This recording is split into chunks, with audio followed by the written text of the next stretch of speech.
In the United States, most people fear death and try to ignore it. But that's not what it's like in the rest of the world. Some cultures believe in reincarnation. Others believe that death is punishment for one's sins. Other cultures believe that death means complete loneliness or total happiness. Other cultures embrace death and even celebrate it, like people in Mexico have been doing for thousands of years. People indigenous to Mexico believe that death is a continuation of life, not the end of it.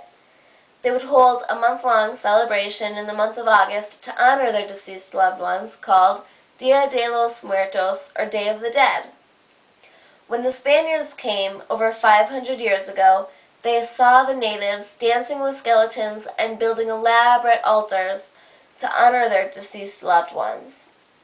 The Spaniards tried to stop this festival and convert the natives to Catholicism, but were unsuccessful.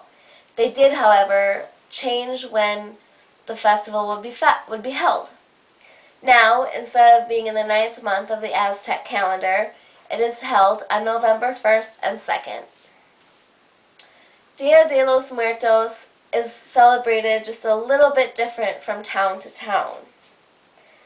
People in small rural areas of Mexico visit their loved ones' grave sites and decorate them with flowers and candles.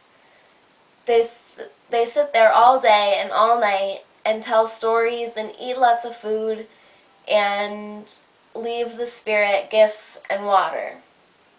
In larger towns in Mexico, and even some in the United States, build elaborate altars in their homes to honor their deceased loved one, with all of their favorite things. Photos are placed on the altar of the deceased and of the spirits that will take care of them. Candles made from beeswax are also placed on the altar to light them up.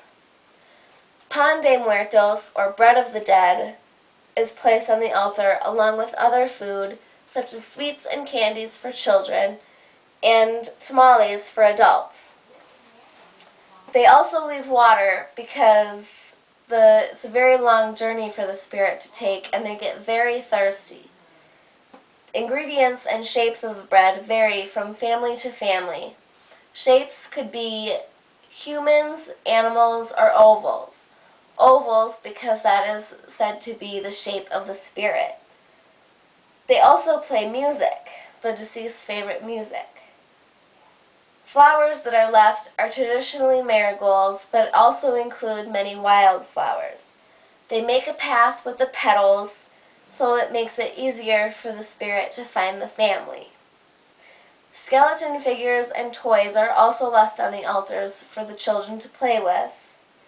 People work very hard for days and days building these elaborate altars and are very proud of what they create. El Dia de los Muertos is not meant to be scary, and it's not Mexico's Halloween. It is a time when family and friends get together and remember their loved ones. It is a time when stories get passed from generation to generation, and it is a time of reflection.